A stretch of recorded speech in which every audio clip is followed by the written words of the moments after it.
Thank you, Mr. Chairman, and I'll try to be quick, both out of respect for other members, but also have a presiding officership that begins in a few minutes.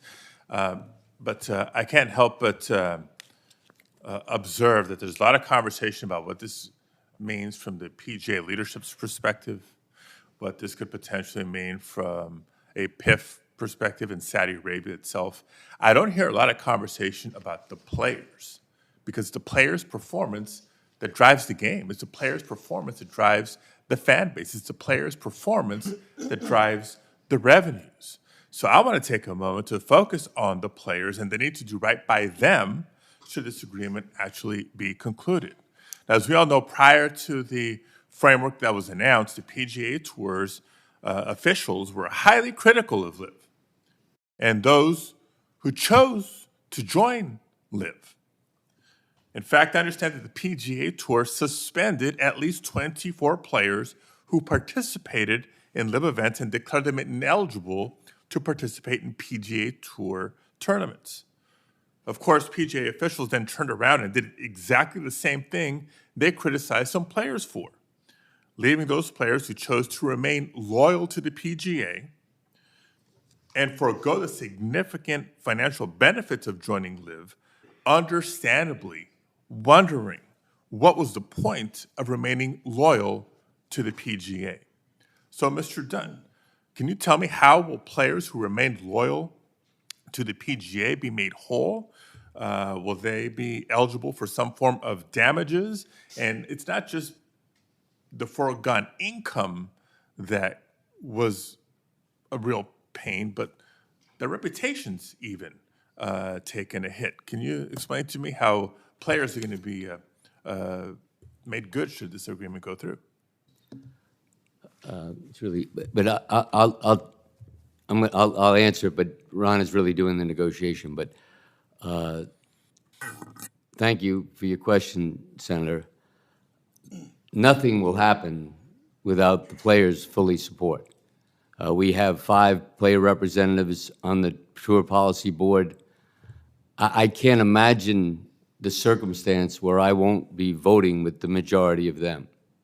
So, and I have to emphasize, we negotiated the settlement of the lawsuit in complete secrecy because of the fear that a lot of people make a lot of money in these lawsuits, especially the other side's lawyers. So to the degree that got out, we would never have gotten that to fruition. All that we have done, and it's a 2-stage negotiation, a little bit of what Senator Johnson was talking about. First, the first part is lawsuit settles, Tour has to be in charge, and we'll agree to talk. Now we're talking with complete transparency.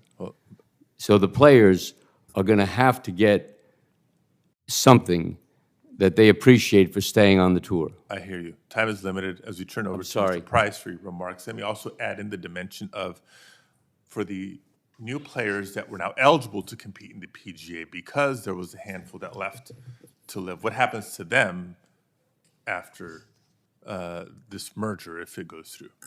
Senator, we've got 2 task forces in place now, and we're working with our player directors because we're a membership organization.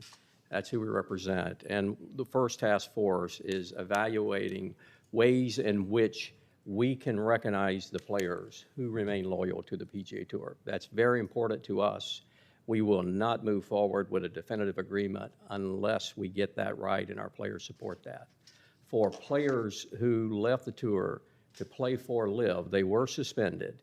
If they come back, they're not going to be playing for LIV. They'll be playing for a PGA Tour controlled sports league or golf league.